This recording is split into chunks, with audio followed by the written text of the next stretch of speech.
หน้าจอสีดำขึ้นข้อความรายการนี้มีการจัดทำเป็นเสียงบรรยายภาพ Audio Description หรือ AD และคำบรรยายแทนเสียง Closed Caption หรือ CC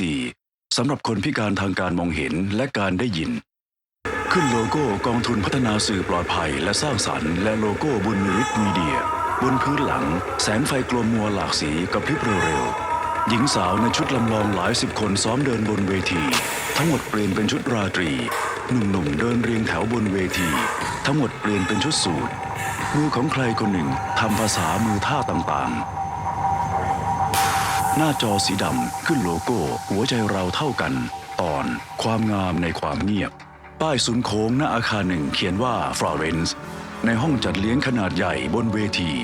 สาวร่างท้วมผมยาวรวบเป็นหางม้ายืนทำภาษามือท่าต่างๆด้วยสีหน้าจริงจังขึ้นชื่อนับดาวองค์อภิชาติกลุ่มสาววัยรุ่นนั่งที่พื้นเวทีตั้งใจดูภาษามือของเธอนับดาวนั่งให้สัมภาษณ์เป็นภาษามือในห้องแต่งตัวสวัสดีค่ะดิฉันนับดาวองค์อภิชาติค่ะเป็นหัวหน้ากองประกวดมิสเตอร์มิสควีนมิสซิสเดฟไทยแลนด์กองประกวดนี้นะคะจัดตั้งขึ้นมาเพื่อคนหูหนวกหูตึงเพื่อมีหน้าที่ไปช่วยเหลือสังคมในประเทศไทยและเป็นตัวแทนเพื่อไปร่วมแข่งขันกับเวทีนานาชาติของคนหูหนวกซึ่งมีทั้งหมด3เวทีค่ะดิฉันจัดกองประกวดนี้มาเป็นเวลา10 ปีแล้วค่ะปีนี้เป็นปีที่10แล้วค่ะสาวงามผู้เข้าประกวดใส่ชุดเรซันเดินบนเวทีในปีนี้นะคะ2020นะคะกองประกวดนี้มีทั้งหมด5รอบนะคะรอบแรกคือรอบคัดเลือกสาวงามแต่งหน้าทำผมเต็มที่เดินเข้ามาโพสท่าทีละคนรอบเก็บตัวผู้เข้าประกวดใส่เสื้อยืดสีแดงแบบเดียวกันและสายสะพายโพสท่าถ่ายรูปหมู่ก็รอบที่3คือเก็บตัวที่ต่างจังหวัดรอบนั้นก็จะเป็นรอบแข่งขันชุดว่ายน้ำด้วยสาวผมยาวใส่ชุดบิกินี่เดินริมสระว่ายน้ำแล้วโพสท่าแล้วก็รอบที่4นะคะรอบพรีลิมนะคะรอบนี้จะเป็นรอบเกี่ยวกับการเดินแบบเดินแฟชั่นแล้วก็จะมีสปอนเซอร์มาดูแล้วก็ให้คะแนนกับน้องๆค่ะแล้วก็สุดท้ายรอบไฟนอลค่ะในเดือนกันยาวันที่5ค่ะก็จะมีกรรมการผู้ที่มีชื่อเสียงต่างๆในประเทศไทยมีคนหูดีที่มีประสบการณ์มีความสามารถต่างๆมาเป็นกรรมการเพื่อคัดเลือกแล้วก็เนี่ยค่ะเราจะมอบรางวัลให้ในปีนี้หน้าจอสีดำขึ้นข้อความรอบไฟนอล Miss and Mr. Miss Queen Mrs. Dave Thailand 2020 5 ชั่วโมงก่อนการประกวดผู้เข้าประกวดนั่งให้ช่างแต่งหน้าทำผมอยู่ตามโต๊ะที่ตั้งไว้ทั่วห้องพวกเธอให้สัมภาษณ์เป็นภาษามือสวัสดีค่ะวิลาวันใช้นิ้วโป้งนิ้วชี้ขวาดึงจีบที่ขมับมาจากบุรีรัมย์ค่ะ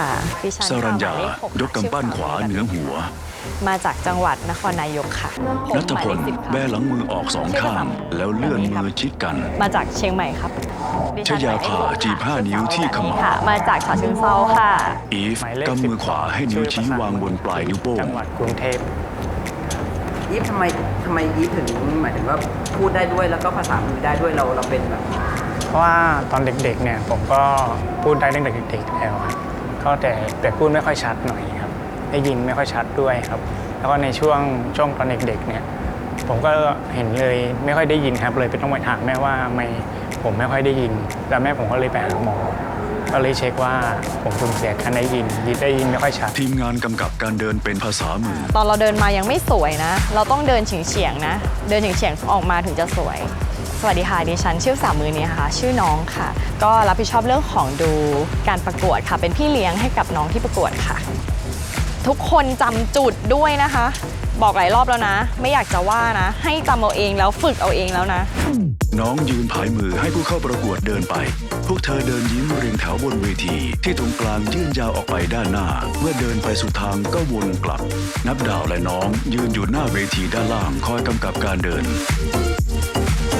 นับดาวยืนทำภาษามือหน้ากลุ่มผู้เข้าประกวดที่นั่งดูเธอให้สัมภาษณ์เมื่อก่อนใช่ไหมคะตั้งแต่เด็กเล็กตั้งแต่เด็กๆเลยอ่ะเราก็ไม่ได้เป็นคนชอบการประกวดนะคะ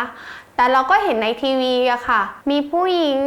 ใส่ชุดประจำท่าชุดไทยของ Miss Universe ค่ะที่เราเห็นอภัสราหงสกุลและพรทิพย์นาคฮิรัญกนกรับรางวัลสมัยประกวด Miss Universe เราก็ไม่ได้สนใจอะไรมากแต่คือจริงๆแล้วตัวบีเองอ่ะชอบเขียนบทชอบการกำกับชอบดูทีวีช่อง3ช่อง5ช่อง7อะไรอย่างเงี้ยค่ะก็ซื้อหนังสือเกี่ยวกับละครต่างๆมาเลยนะคะเพราะว่าในทีวีอ่ะไม่มีแคปชั่นแล้วก็ไม่มีจอล่ามเราก็ต้องอ่านไปด้วยแล้วก็ดูละครไปด้วยอย่างเงี้ยค่ะตั้งแต่เด็กจนโตมานับดาวเรียนจบปริญญาตรีสาขานิเทศศิลป์ตอนที่ว่าเราเรียนอยู่มหาวิทยาลัยสวนดุสิตอะค่ะก็มีกลุ่มคนหูหนวกอะค่ะเหมือนคล้ายๆแบบว่าเราพูดคุยกันเรื่องการประกวดชุดประจำชาติของ Miss Universe ค่ะเขาก็เหมือนพูดคุยกันว่าทำไมหูหนวกไม่มีแบบสร้างชื่อเสียงแบบนี้เลยหูหนวกเขาก็เลยพูดคุยกันแล้วเขาก็มาบอกบีว่าเห็นบีอะใช้ภาษาสวยนะเห็นเขียนบทอย่างเงี้ยใช้ภาษาไทยได้ดีหูหนวกเขาก็เลยแบบว่าขอให้บีเนี่ยค่ะมาช่วยสาวผู้เข้าประกวดยืนโพสต์และแนะนำตัวภาษามือนับดาวกำกับการเดินของหนุ่มผู้เข้าประกวดจริงๆแล้วกำหนดการต่างๆในการจัดอย่างเงี้ยค่ะบีก็ไม่มีประสบการณ์เลยนะคะคนหูหนวกเขาก็บอกว่าการประกวดต้องมีอะไรบ้างอย่างเงี้ยค่ะก็คือมาบอกบี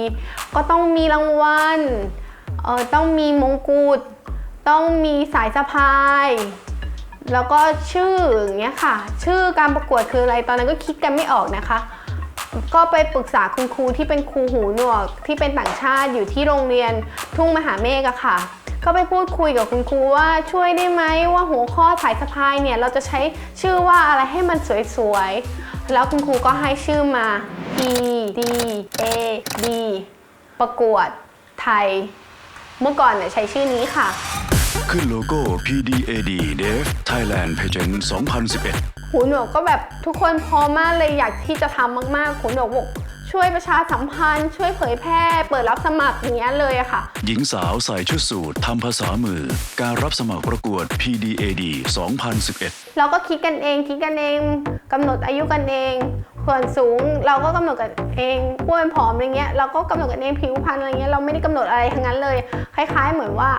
เราเปิดกว้างให้กับคนหูหนวกใครสนใจใครอยากมีความฝันที่อยากเป็นนางงามรับสมัครทุกคนคือไม่ได้มีกำหนดแต่ของเวอร์เขามีกำหนดมาตรฐานว่าอายุเท่าไรส่วนสูงน้ำหนักเราก็เลยบอกว่าอ้าวต้องมีได้เหรอนั่นคือแบบการเรียนรู้ของเราเลยค่ะ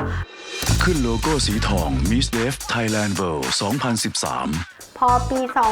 2013เนี่ยก็เปลี่ยนชื่อใหม่ค่ะเป็น Mr. Deaf Thailand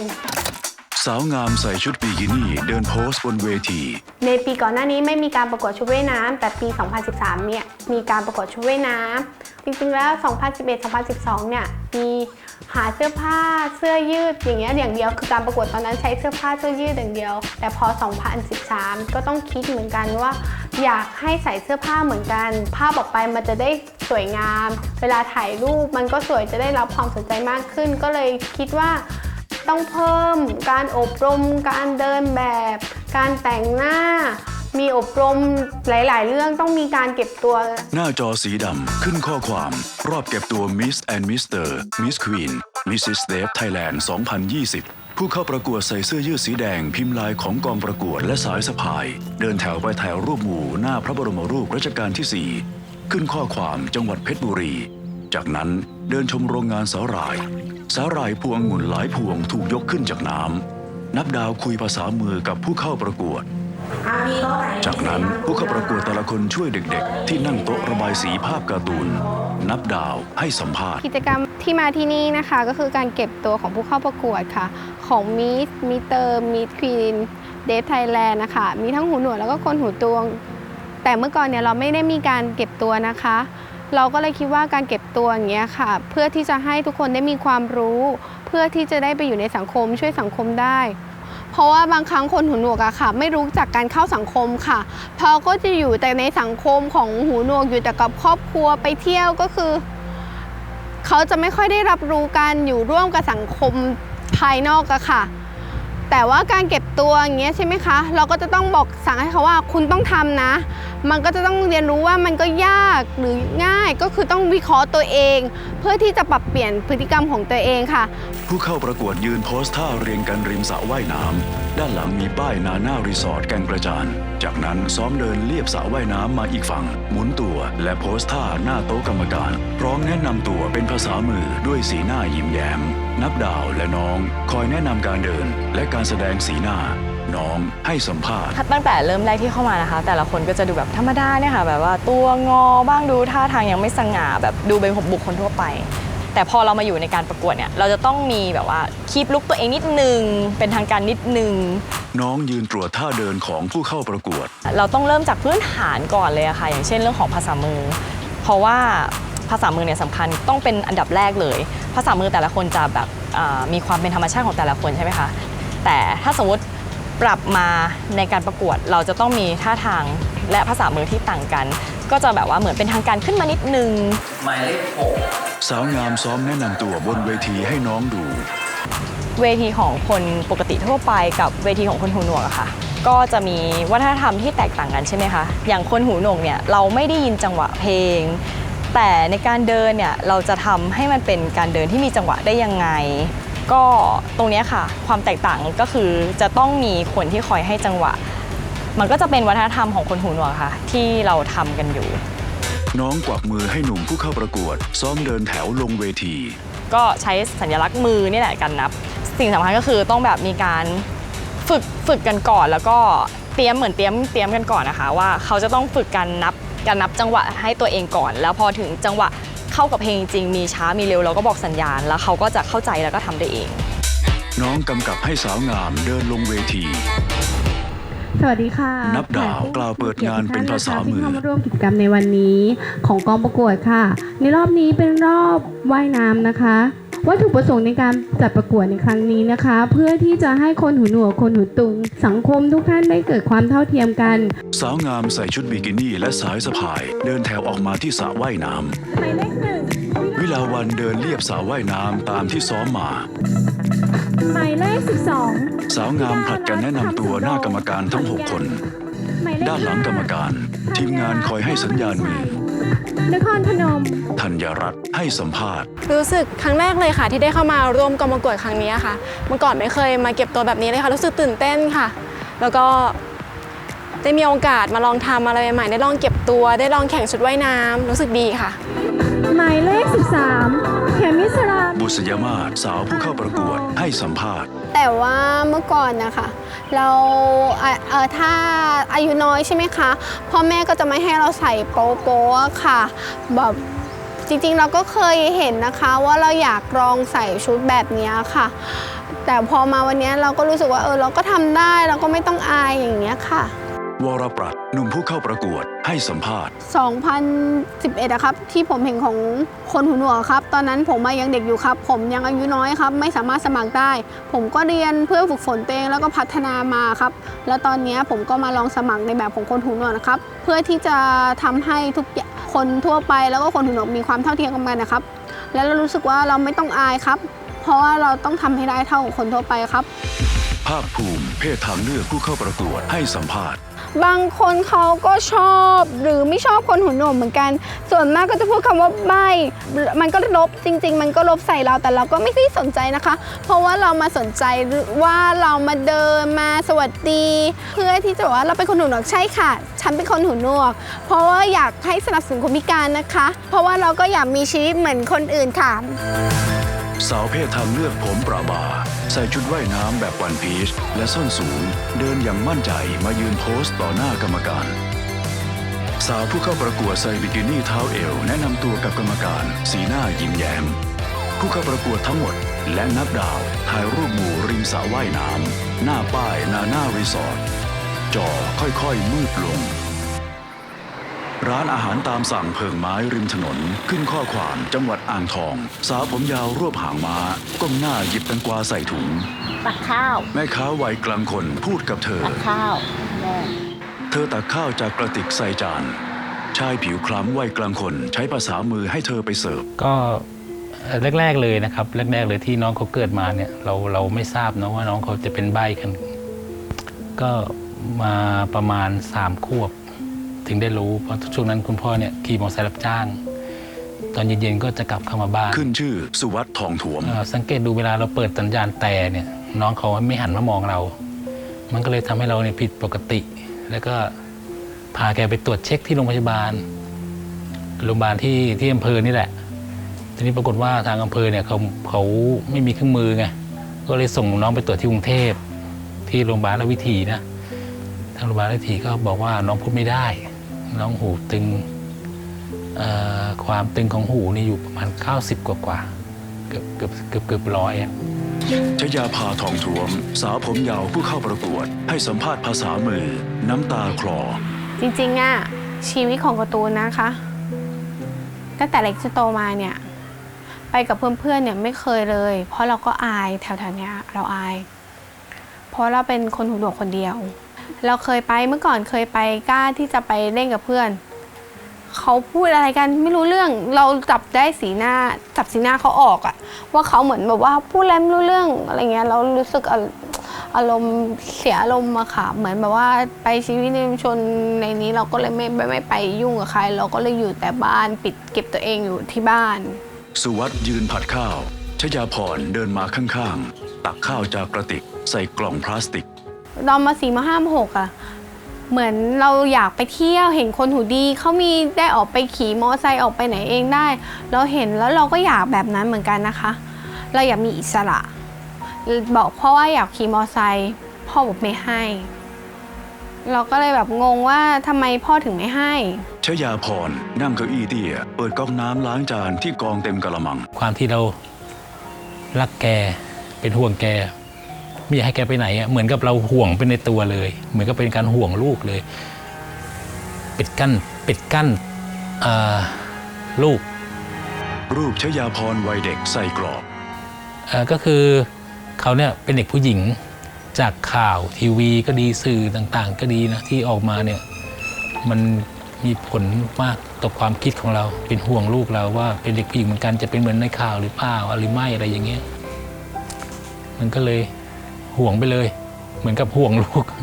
ทั้งที่อยากจะเล่นแกให้ดีนั่นแหละ รูปครอบครัวใส่กรอบมีพ่อแม่ชยาพรและพี่สาววัยเด็ก เปรียบเทียบกันกับพี่สาวแล้วเขาก็ปล่อยให้ใช้ชีวิตอิสระไปเที่ยวไปไหนแล้วเขาก็เรียนเขาก็ไม่เคยบังคับเลยพ่อไปส่งแต่ของการ์ตูนโรงเรียนพ่อแม่ไปส่งจันทร์ถึงศุกร์1 สัปดาห์ก็คือแบบไปไม่เคยได้ไปไหนเองเลยพ่อแม่ไปส่งตลอดจนโตมาเนี่ยแต่ผมเรารู้สึกว่าพี่ไปไหนไปเองได้ดีมากเลยอะทำไมแบบเราไม่เท่ากันอะพี่ก็เป็นผู้หญิงเราก็เป็นผู้หญิงพ่อก็เลี้ยงเหมือนกันพ่อถ้าไปเที่ยวไปอะไรเงี้ยพ่อก็จะพาไปแต่เรารู้สึกมันเหงาพ่อแม่เขาคุยแบบสนุกสนานแต่เราก็แบบมองไปมองมาเราก็เล่นแต่โทรศัพท์เราก็ไม่รู้ว่าเขาคุยอะไรกันชยาพรนั่งที่พื้นชานบ้านก้มหน้าถ่ายจอดูมือถือและกุมขาหน้าสุนัขสีขาวที่นอนอยู่ข้างๆช่วยพ่อแม่ขายของมันก็เหงาเหมือนใช้ชีวิตแบบเดิมๆแต่เราคิดว่าเราอยากออกไปข้างนอกอยากไปเรียนรู้อยากไปทำงานบริษัทอยากไปลองได้เรียนอะไรใหม่ๆเพราะว่าเรารู้สึกแบบความสามารถเรามีน้อยถ้าเรามีความสามารถเนี้ยเราไปบริษัททำงานเขามีการสัมภาษณ์ประสบการณ์มันถ้าเราเป็นคนมีประสบการณ์ก็จะผ่านแต่ว่าถ้าเราไม่มีประสบการณ์เนี้ยบางทีก็ต้องมองความสามารถเราก่อนเธอเปิดคลิปสอนแต่งหน้าวางบนเก้าอี้ที่ใช้แทนโต๊ะเครื่องแป้งและแต่งหน้าไปด้วยพ่อตอนที่น้องบอกว่าเขาจะไปประกวดเวทีมิดเดฟเนี่ยค่ะนางงามหูหนวกเนี่ยนะตอนนั้นพ่อรู้สึกยังไงเขาไปโดยที่เขาไม่บอกเขาไปโดยที่คุณพ่อหนูจะไปกรุงเทพคุณพ่อหนูจะไปกรุงเทพก็บ่นกับเขาว่าอ้าวทำไมไปกรุงเทพบ่อยจังเลยเขาก็ไม่ได้พูดอะไรนะจนกระทั่งมาอยู่ครั้งหนึ่งมั้งมีหนังสือจากกองประกวดหรือไงเนี่ยมาขออนุญาตคุณพ่อจะพาลูกสาวไปเก็บตัวที่เพชรบุรีถึงได้รู้ว่านั่นแหละเขาแอบไปประกวดมาโดยที่เราไม่รู้ตัวเลยก็เพิ่งรู้ตอนนั้นชยาพรปล่อยผมยาวใส่บิกินี่ยิ้มแนะนำตัวอย่างมั่นใจริมสระว่ายน้ำแล้วโพสท่าเท้าเอวเหมือนกับว่าเราไปสมัครประกวดเสร็จแล้วเขาเลือกเรามาเธอยืนส่งยิ้มให้อยู่ในร้านหวังว่าเราจะได้เป็นดารานักแสดงที่มีชื่อเสียงที่เป็นคนหูหนวกอยากให้คนหูดีรู้สึกว่าเราก็ทำได้ เพราะว่าคนหูหนวกแบบมันก็เงียบส่วนมากคนที่สร้างชื่อเสียงส่วนมากก็จะเป็นคนหูดีเราอยากจะสร้างชื่อเสียงให้ได้เหมือนกันว่าคนหูหนวกก็ทำได้ ที่ชานบ้านเธอใส่ส้นสูงเดินเชิดหน้ามาตามทางเดินยาวแล้วหยุดโพสท่าเท้าเอวจอค่อยๆมืดลงรถแล่นไปบนถนนขึ้นข้อความกรุงเทพนับดาวนั่งอยู่ในรถมองไปนอกหน้าต่างขึ้นข้อความเดินทางไปหาผู้สนับสนุนในการประกวด2013เนี่ยเหมือนคล้ายๆกับว่ามันเป็นก้าวแรกของการที่จะทำให้สปอนเซอร์สนับสนุนเราไม่รู้คือเราไม่รู้ว่าการสปอนเซอร์จะต้องมีเงินรางวัลเงินลดต่างๆเนี่ยตอนนั้นเราไม่รู้เลยค่ะพอในปี 2013 เราจบการแข่งขันแล้วเราเห็นของคนหูดีเขามีรถมีคอนโดมีเงินให้อย่างเงี้ยเลยคิดว่าเราก็เลยคิดพยายามหาบริษัทต่างๆในปี 2014 เนี่ยเราก็พยายามที่จะหาสปอนเซอร์คือเข้าไปหาบริษัทต่างๆเนี่ยค่ะขึ้นข้อความบริษัทง่วนเชียงอุตสาหกรรมอาหารจำกัดนับดาวและผู้เข้าประกวดส่วนหนึ่งสวมแมสเดินตามเจ้าหน้าที่เข้าไปในอาคารไปนั่งคุยในห้องประชุมวันนี้คิดว่าจะมอบแมสให้แล้วก็อยากจะดูว่าสถานที่ถ่ายจะเป็นยังไงเพื่อที่จะได้ไปเขียนว่าเราจะทำถ้าทางนี้อยากจะให้ทำก็ได้ค่ะแต่ว่าก็คือเพื่อที่จะได้เห็นภาพคือเหมือนกับว่าภาพที่จะทำลงไปในบอกตรงๆเลยนะคะเราไม่เคยหาเงินหาทุนหาประโยคไม่รู้ว่าจะเขียนยังไงจะขอความสนับสนุนขอความร่วมมืออย่างเงี้ยเราไม่เป็นเลยค่ะคือบีก็พยายามที่จะสื่อสารกับคนหูดีต้องยอมรับทำหน้าที่ตรงนี้คอยยังบริษัทสปอนเซอร์ต่างๆเวทีของคนหูดีที่เราเห็นเขามีการสนับสนุนต่างเราก็ลองไปพูดคุยกับบริษัทที่สนับสนุนแต่ตอนนั้นเราไม่มีล่ามเลยนะคะเราไม่มีงบประมาณในการจ่ายค่าตอบแทนล่ามตรงนี้บีก็เลยต้องเข้าไปเองตอนนั้นรถไม่มีนะคะก็แท็กซี่ไปเองไปบริษัทไปสวัสดีทุกคนไปพบทุกคนเขาถามว่าแล้วไม่มีล่ามเหรอเขาบอกว่าเราเป็นคนเดียวค่ะเป็นคนหูหนวกคนเดียวก็เลยบอกเขาขอกระดาษมีไหมคะหรือบางทีก็เอากระดาษไปเองแล้วก็เขียนพูดคุยกับเขามือซ้ายของนับดาวจับปากกาเขียนข้อความลงบนกระดาษแล้วเลื่อนกระดาษให้หญิงสาวตัวแทนบริษัทที่นั่งฝั่งตรงข้ามอ่านเธอเขียนตอบเราไม่มีรางวัลที่เราไม่เหมือนคนหูดีเลยก็คือเงินล้าน2 ล้านมีรถให้อะไรเงี้ยอันนั้นเราไม่มีคอนโดให้อย่างเงี้ยเราไม่มีนะคะคนหูหนวกยังไม่มีตรงนั้นเนี่ยเคยแล้วเหมือนกันลองไปขอบริษัทรถลองไปคุยกับเจ้าของรถขอรถได้ไหมอยากได้เท่ากับคนหูดีบริษัทรถบอกว่าให้ไม่ได้นะแล้วเราเป็นบริษัทอะไรหูหนวกพูดไม่ได้นะแล้วคุณไม่ได้ยินเสียงเนี่ยบริษัทกลัวก็เลยไม่ให้เราตรงนั้นตัวอย่างคนหูดีเนี่ยที่ได้เขาก็จะพูดกันแบบโปรโมทประชาสัมพันธ์ให้คนก็จะสนใจใช่ไหมคะแต่คนหูหนวกใช้แต่ภาษามือพูดอะไรแล้วภาษามือคืออะไรเขาไม่เข้าใจตัวแทนบริษัทยืนยิ้มข้างๆนับดาวที่ทำภาษามือกับผู้เข้าประกวดในวงประชุมรู้สึกก็ยากมากเลยค่ะแต่เราก็ต้องพยายามค่ะแต่ถ้ามันไม่สามารถที่จะยอมแพ้เพราะว่าผู้เข้าประกวดถ้าเรายอมแพ้แล้วผู้เข้าประกวดจะทำยังไงเราก็เลยต้องพยายามทำให้ได้ก็คือถ้าทำแล้วมันขาดทุนเข้าเนื้อตัวเองเราก็ต้องยอมค่ะนับดาวก้มหน้าดูบางอย่างบนรถที่กำลังวิ่งสีหน้าเคร่งเครียดจอมืดลงขึ้นข้อความการประกวดในปี 2020 นับดาวได้รับการสนับสนุนจากบริษัทมากมายและได้รับความสนใจจากคนภายนอกอย่างมาก 5 กันยายนรอบไฟนอลสวัสดีครับสวัสดีแขกผู้มีเกียรติทุกท่านครับวันนี้นะครับเป็นวันที่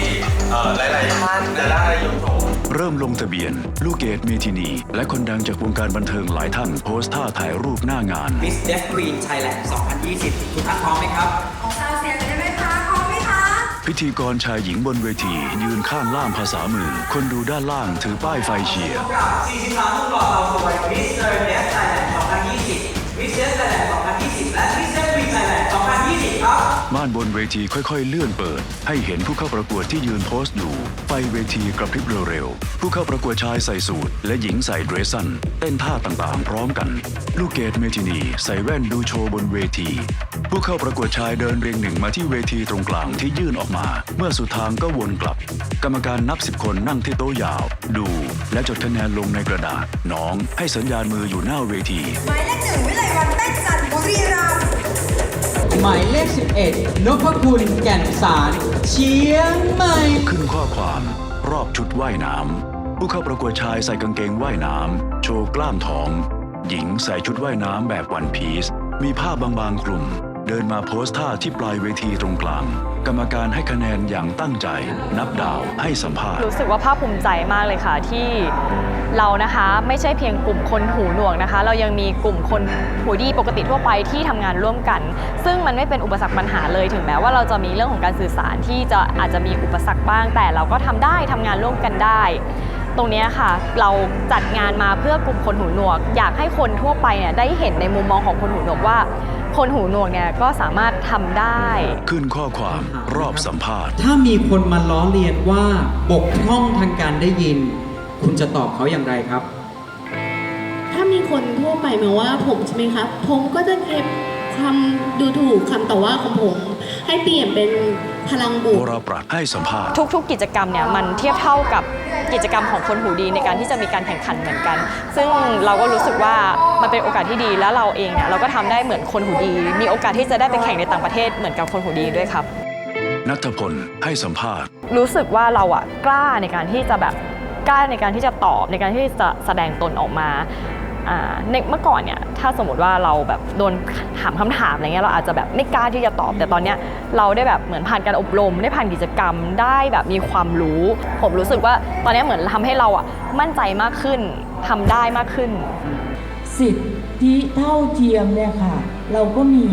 อยากให้ทุกคนสนับสนุนคนหูหนวกและคนหูดีมีความเท่าเทียมกันขอบคุณมากค่ะชยาภาให้สัมภาษณ์ก็อยากจะให้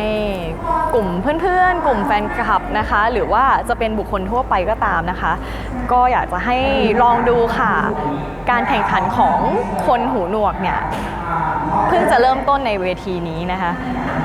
คนทั่วไปบางครั้งเนี่ยอาจจะคิดว่าคนหูหนวกเนี่ยทำไม่ได้หรอกทำแบบนี้ไม่ได้หรอกแต่เราอยากให้ทุกคนนะคะลองเปิดใจดูเราก่อนว่าเราทำได้ไหมอยากให้โอกาสให้ทุกคนเปิดโอกาสให้เราดูที่ตัวเราก่อนค่ะว่าเราสามารถจะทำได้แบบคุณไหมก็อยากจะ